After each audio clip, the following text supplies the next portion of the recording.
Hello, everyone. I am Captain Laura Einsetler, and we're so excited that you are joining us for our Travel Like a Pro series.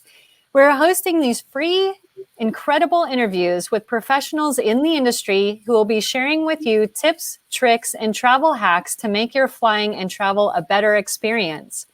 We are gifting you this knowledge and insight to help empower you so that you can travel with comfort and ease.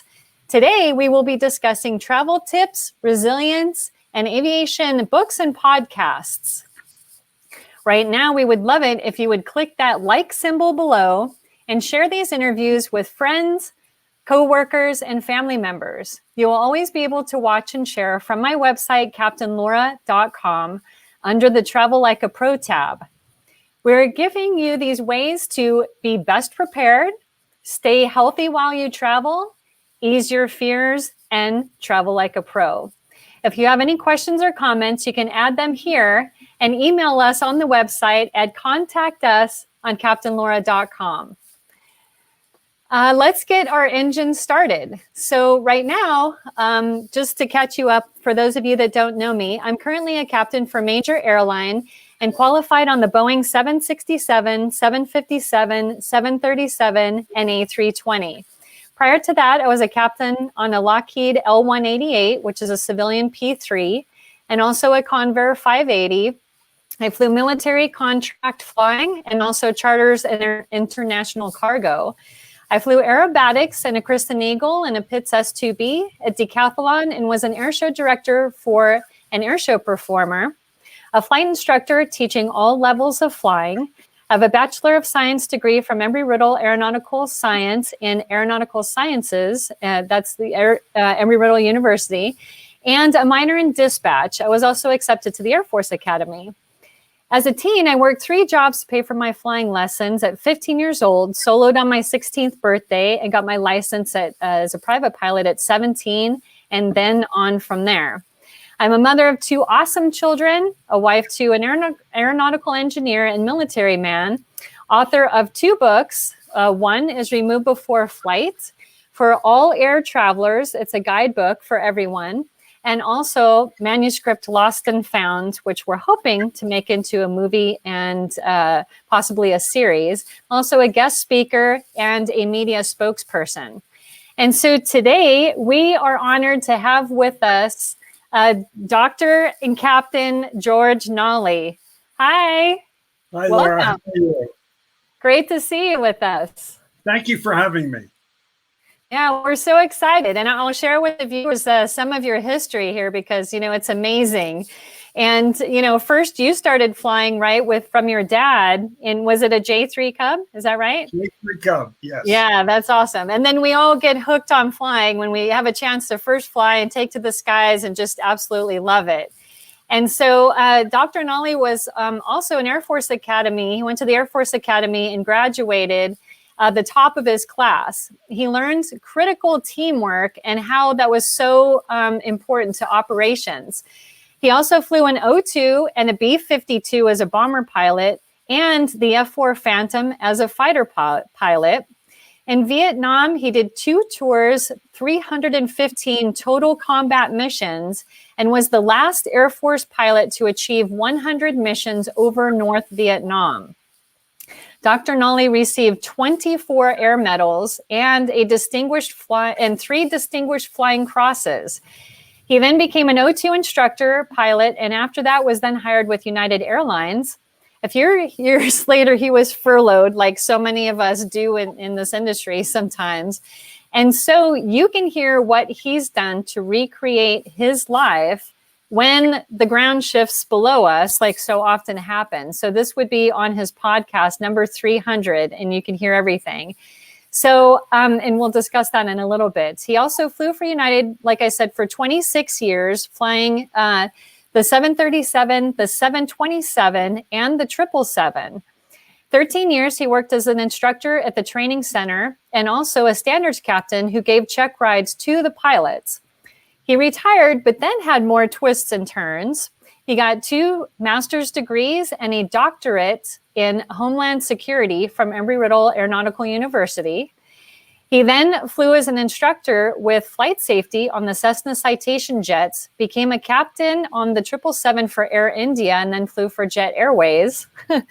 Boeing, he was an instructor on the 787 with Boeing, and then became an instructor at Omni Airlines. He has been working since then as a ground school instructor also for United Airlines and teaching in Metropolitan State in Colorado in the aviation department. Captain George wrote the entire Ham-Fist novel series, which we're going to also discuss. It's a best-selling and award-winning adventure stories about Vietnam. And he also runs an incredible aviation podcast called Ready for Takeoff. And now it's up to 481 episodes, I saw. So it's such an honor to have you with us today, and we can't wait to dive in. So thanks so much for being with us again. You're welcome. And that podcast just went over 1 million total downloads. Oh my gosh. Since I had you as a guest on it. Well, I was so happy, and we'll talk about that. And so I wanted to have you share first, if you can tell our viewers tips and thoughts so that they too can travel confidently like a pro. Well, I think one of the first things you need to do is, when Laura and I plan a flight, we don't just get in the airplane and go fly. We do flight planning. And I think one of the important things is to do your flight planning. And that includes checking out where you're going, because it could be that if you're traveling, especially internationally, right now, they might have rules and regulations that require you to be quarantined for 2 weeks or something like that. So you don't want to go to Hawaii and then find you can't go to the beach because you got to be stuck in your hotel room for 2 weeks, if that were the case. So you need to do your due diligence on where you're going and find out all of the pitfalls at your destination. And then you know what I do? I'm not a pilot anymore, but I'm still a cheapskate. So I always go to the dollar store and I buy boxes and boxes of these things. These are the antibacterial wipes. And I carry a bunch of these with me when I fly. I also can't carry hand sanitizing gel. And it used to be 3.2 ounces of any liquid that you could carry with you. But during COVID, you can carry up to 12 ounces of hand sanitizer with you. Wow. Really big. That's the size of a Coke can. You don't need a bottle that big. But carry a lot of hand sanitizer with you. And wipe down every surface you come in contact to when you get on that airplane. The seatbelt buckle, because everyone who's ever sat in that seat has used that seatbelt and the buckle. The fresh air vent, it's called the Gasper fan discharge up above your head. The tray table, because believe it or not, it could be that the person who was in that seat ahead of you used that tray table for changing their kids' diapers.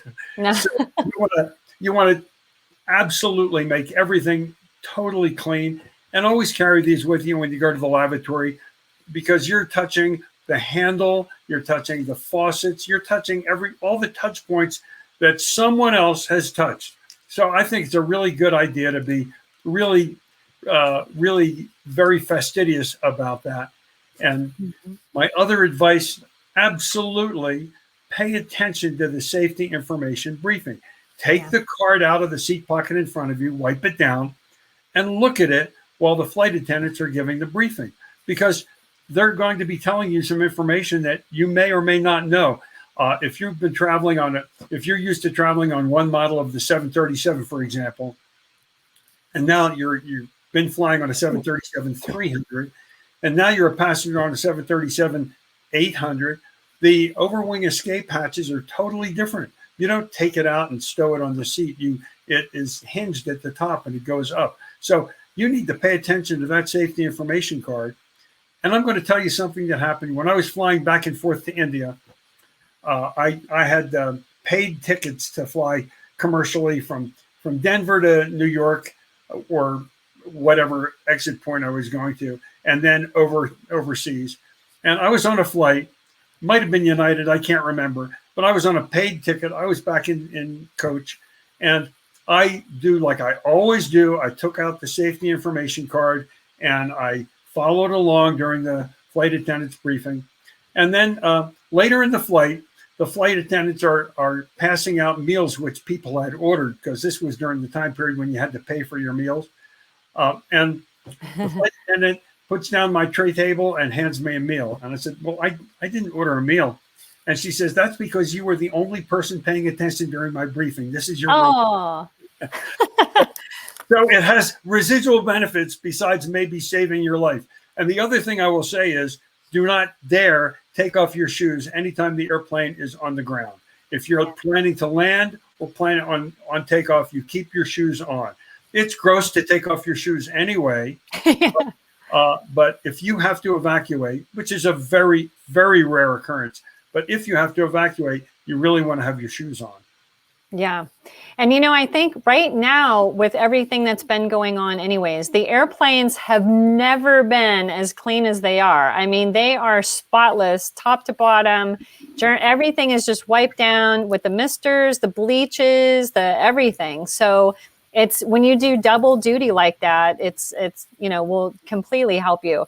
And yeah, as far as the knowing where your nearest exit points are, when I was doing some of the military flying, the mechanics had these kind of a smoke bombs. It was like made with, I think, vegetable oil or something. And they had popped the slide, intentionally had the slides deployed, but they put these canisters in the airplane, and we knew that this was going to happen. But the fog or the smoke, so in this case, the fog simulated smoke, was so thick, you couldn't even see your hand in front of your face. And if you didn't know how many rows you were away from the nearest exit, it would be extremely discombobulating, if people were in fear and things like that, to just crawl to the nearest exit to know. So I always quiz anybody that I'm with. Okay, where is your nearest exit? Where is your flotation device? And stuff, just to make sure that everybody really is paying attention. The flight attendants, they are there primarily for the safety. So we want to listen for sure. And I have to say that I was a passenger again on a ticket from LaGuardia to Denver, and it was a week after the Miracle on the Hudson. 1 week after that, same departure point, and no one was paying attention to the flight attendants. Oh my goodness. Can you believe that? 1 week after the most famous accident in recent aviation history, and nobody was paying attention. Wow. Yeah. So I think, and then, I've kind of mentioned this before about, with the whole electronic devices and then the window shades. You always want your window shades completely open, and don't have your head down in electronics, and just pay attention for those couple minutes. And that can make all the difference. And like we talked about, as you said, some people, if, it's such an extremely rare occurrence, but in that occurrence, you don't want to be trying to take stuff out of the overhead, and then it could cost somebody else their life. So, but, on a lighter note, and actually rolling into this. So recently there were some stories and videos on the media about engine failures. And so can you tell us some of your thoughts about that? Oh, every time I flew as a military or as a civilian pilot, I would be prepared for an engine failure. Right. And I used to give a briefing before every takeoff about when the engine, I wouldn't say if the engine fails, I said, when the engine fails, here's what we're going to do. And I would brief the departure procedure with a special engine failure procedure and all of that. And every time I took off, the engine never quit. That was my chance to be a hero. I was going to be taken up in front of the Airline Pilots Association special award ceremony. It never happened. Engine failures are incredibly rare. I have been flying now, about 20,000 hours. I've never had an engine failure in a civilian airplane. Now, I've had engine failures in military aircraft, but civilian Part 121 airline flying, I have never had an engine failure. Never had as much as a slight problem on engines. It's a very rare occurrence. Mm-hmm. I had to kind of roll in same thing, but I had 2 on takeoff and 1 en route. So, but like you said, that's what we're trained for, and you are mentally prepared for that, and especially when you brief it all the time. So even if I would be flying with somebody that didn't brief everything in the full procedures, in my head, I would brief myself. So, for anything, any situation that could arise, so that when it happens, and expecting, like you said, for it to happen. So, and I'm sure you've seen everything, George, with all of your years of instructing too. There's been probably some interesting scenarios. Well, I've seen some interesting things in the simulator when I was giving check rides or training. So, but in the real world, it is pretty dull when it comes to aircraft systems. Now, I've had a lot of things that involved passenger misbehavior, passengers trying to smoke in the lavatory, for example, things like that. But had a passenger who went into labor during landing. Oh my goodness! It was a firm landing. Oh no!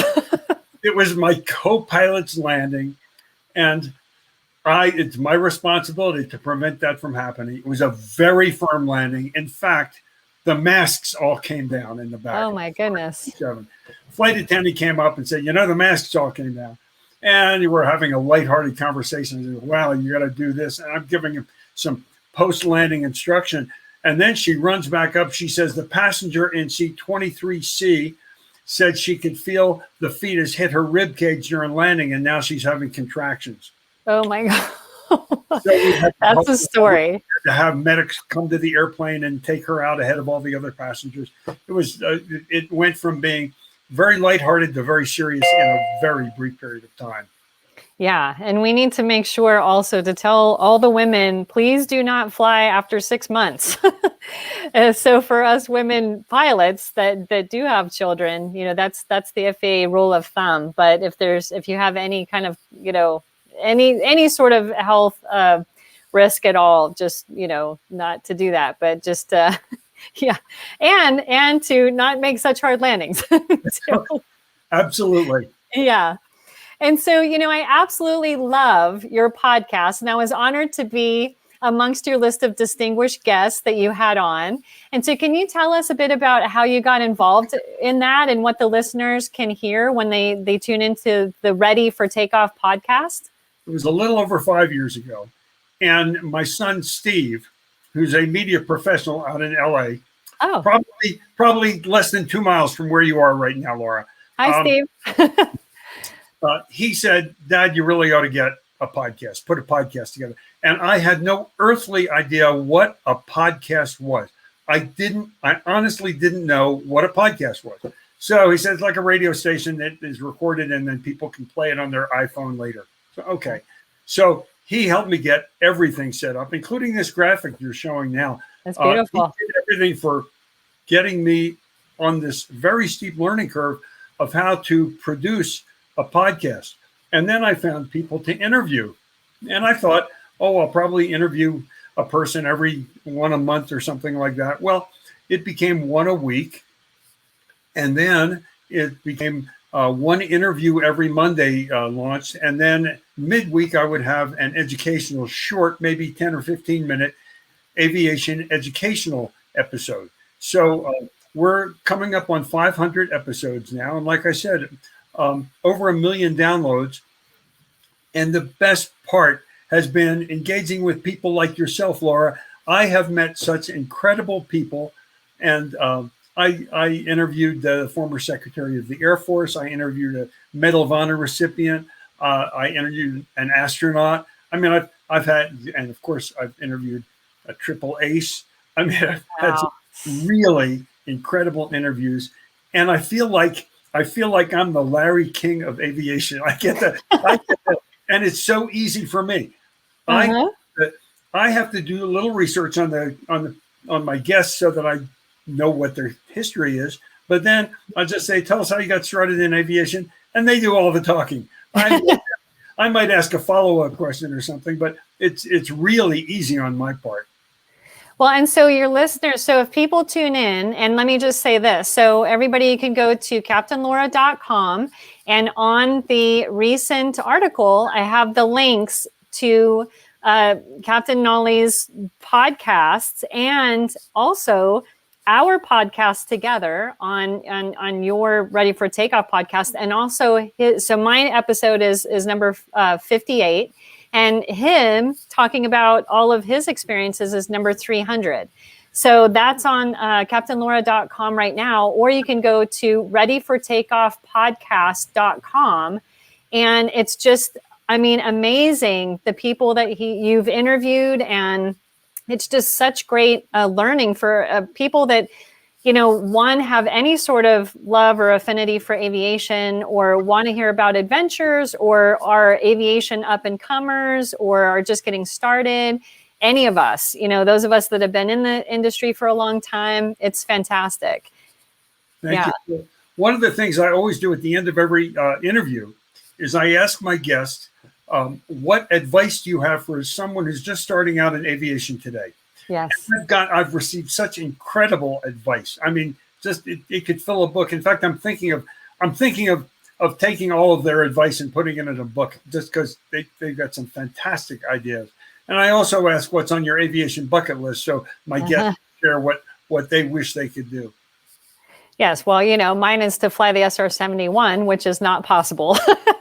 So even I was like, I'll go to the Air Force Academy so I can fly the SR-71. They're like, and you're a girl. I'm like, oh gosh. So a lot transpired, you know, after my general time in getting into aviation, but I can still, you know, I can still dream, right? A girl can dream. So, you know, when you mentioned the SR-71, I had as guests, I had the pilot and the WSO, that's the backseater, as separately as guests from that famous speed check SR-71 event, which if you haven't heard about that, it's on, just look up on YouTube, look up SR-71 speed check, and you'll hear the pilot tell the story. We're talking about Brian Schewel? Yes.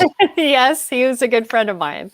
So that was way back when I was at Point Mugu Navy Base, and I was just like, oh my gosh, there's an SR-71 pilot, and we've been friends ever since. So he's helped me actually a lot with, you know, he's such an excellent, amazing guest speaker.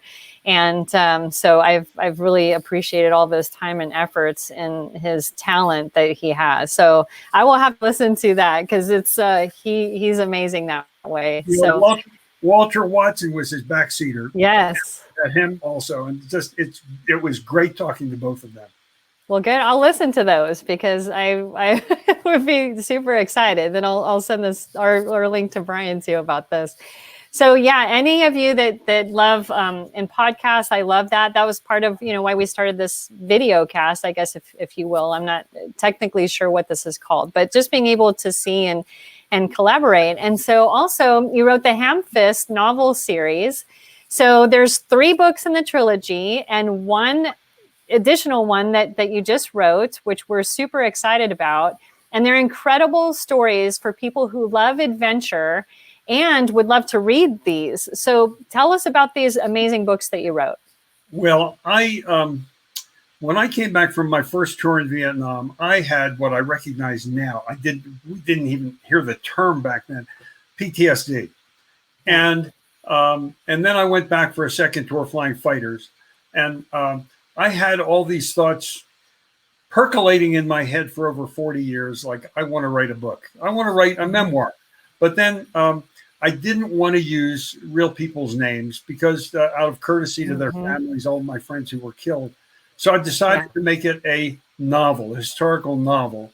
And it was based loosely on my experiences during my first and second tour, during both tours in Vietnam.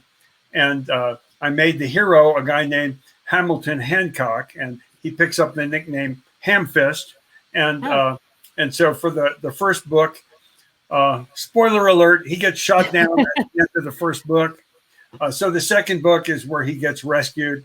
And then the third book is where he flies the F-4 in combat, goes back to war. So these are basically autobiographical novels. And then the fourth book is where he decides to get out of the Air Force. So that is the general layout of the books. That square image you see is from the cover of the audiobook. Steve created that image, by the way. Steve came out a little over a year ago, and we put together a recording studio here. It took 5 days to do a 5-hour audiobook. because he's a perfectionist. Good. Every sentence I would have to redo 3 or 4 times, but it really came out quite well. And it's available absolutely free. If you go to freehamfist.com, that will be a link that will take you to Audible, where you can sign up and get that book for free. Whether you keep your membership at Audible or not, you get to keep that book. It's a really good deal. It was a lot of fun recording it. And I'm going to tell you right now, when you get to the end of the book, you're left hanging. So I'm about to start book 2, the audio book for book 2, which is, I think it's better than book 1, but that's where he gets rescued. So great. Give you something to look forward to. Yes. Well, we love adventure. So I'm really excited about it. So we'll tune in, and, I appreciate, I'm sure Steve's perfectionism might have came from, I wonder who. His mother. And so, thank you for sharing all that. And we're going to keep, looking at that and promoting that. And again, the link is on my website, and also readyfortakeoffpodcast.com for people can buy it through Amazon and also download it through Audible, like you said. And so, as people are beginning to feel less fearful about taking to the skies, is there anything that you would like to share with the viewers? I have said, I read when I was learning to fly, when I was 15 years old, I'd read all these books at the library, and they would always say the most dangerous part of flying is the trip to and from the airport. And when I was taking my flying lessons, and you're going to hear about this on the April 1st podcast episode, I talk about this. When I was getting ready to solo, I was driving home from the airport, and I got rear-ended by a drunk driver. Oh. And I ended up with my neck in a neck brace, a cervical collar for 8.5 months. And I couldn't turn my head, so I couldn't be cleared solo.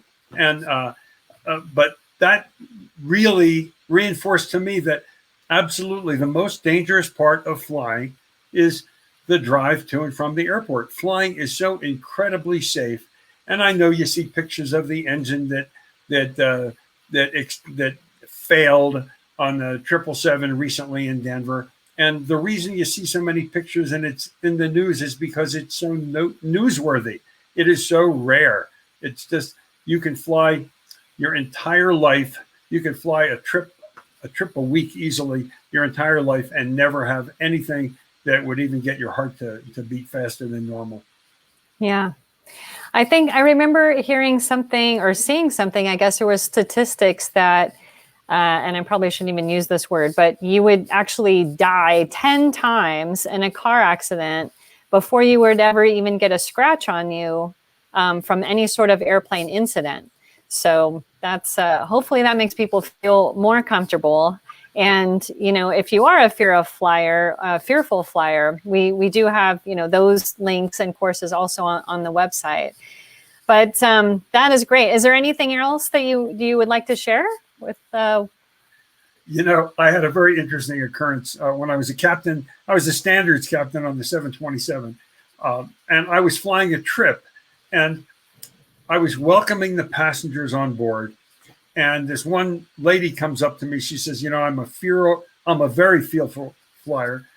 Is it going to be bumpy today? I said, it might get a little bit bumpy. It's kind of like when you're driving down a gravel road or something. It might feel a little bit like that. She says, well, are you a good pilot? I said, today's your lucky day. I'm the best. Yeah. 727 pilot at United Airlines, because I'm very shy and modest, as you can tell.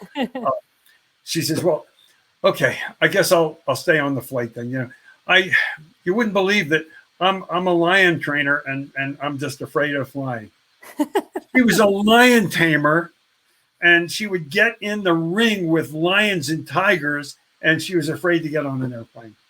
Yeah, that is super interesting because, it's always fascinating. People have different fears for different reasons. And, we do have a link to SOAR on the Captain Laura homepage. And those courses are guaranteed 100% to fix anyone's fear of flying. So it's really exciting. And, we had talked about that. But anyway, so I just want to say thank you so much for joining us today, because it's been such a pleasure to have you with us. And thank you for being with us. Well, you're welcome. Thank you so much for having me. It's been great being with you and seeing you again, Laura. Absolutely. And so we just want to share, if you found this informative, then please click on the like button below. And again, you can share this with others. This interview, and along with all the other interviews, will be available also on CaptainLaura.com under the Travel Like a Pro banner. And, so you can link to the Ready for Takeoff podcast on also my website, and also Captain Nolly's website at readyfortakeoffpodcast.com. And you can also reach out directly to us through contact us on CaptainLaura.com. So we want to thank you so much for being on board with us today. And please join us for the next adventure. Until then, we're wishing you blue skies and smooth rides. Bye.